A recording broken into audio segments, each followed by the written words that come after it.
விழுப்புரம் அருகே மேல்பாதி திரௌபதி அம்மன் கோயிலில் வழிபாடு நடத்த ஒரு தரப்பினர் எதிர்ப்பு தெரிவித்ததால் மீண்டும் கோயில் மூடப்பட்டது.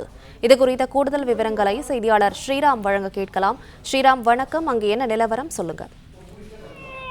விழுப்புரம் மாவட்டம் மேல்பாதி கிராமத்தில் திரௌபதி அம்மன் கோவில் இருக்கிறது. பல ஆண்டுகளாக கடந்த 2023ஆம் ஆண்டு ஏப்ரல் மாதம் இரு தரப்பினரிடையே ஏற்பட்ட மோதலின் காரணமாக கோவில் பூட்டப்பட்டது.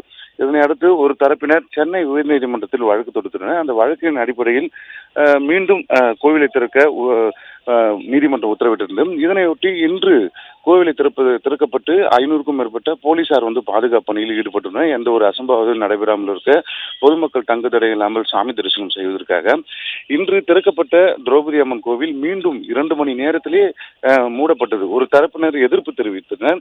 இதற்கு எதிர்ப்பு தெரிவித்ததன் காரணமாக அந்த சட்ட ஒழுங்கு பிரச்சனை ஏற்படாத வகையில் போலீசார் சமரச முயற்சியில் ஈடுபட்டனர். இருப்பினும் இரு தரப்பினரும் சமரச முயற்சியில் ஈடுபடாத காரணத்தால் மீண்டும் திரௌபதி அம்மன் கோவில் மூடப்பட்டிருக்கிறது. உயர்நீதிமன்றம் உத்தரவிட்டிருந்தாலும் இந்த மக்கள் ஒத்துழைப்பு இல்லாத காரணத்தால் தற்போது திறக்கப்பட்ட திரௌபதி அம்மன் கோவில் 2 மணி நேரத்தில் மூடப்பட்டதால் அப்பகுதியில் பரபரப்பு ஏற்பட்டு வருகிறது.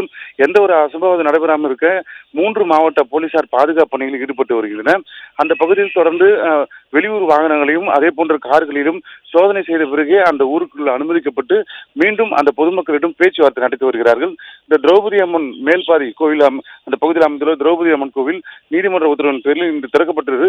பொதுமக்கள் ஒத்துழைப்பு இல்லாத காரணத்தால் மீண்டும் மூடப்பட்டது. பிளே ஸ்டோர் மற்றும் ஆப் ஸ்டோரில் இருந்து பாலிமர் செயலியை QR கோடு மூலம் பதிவிறக்கம் செய்யுங்கள். செய்திகளை உடனுக்குடன் பெறுங்கள்.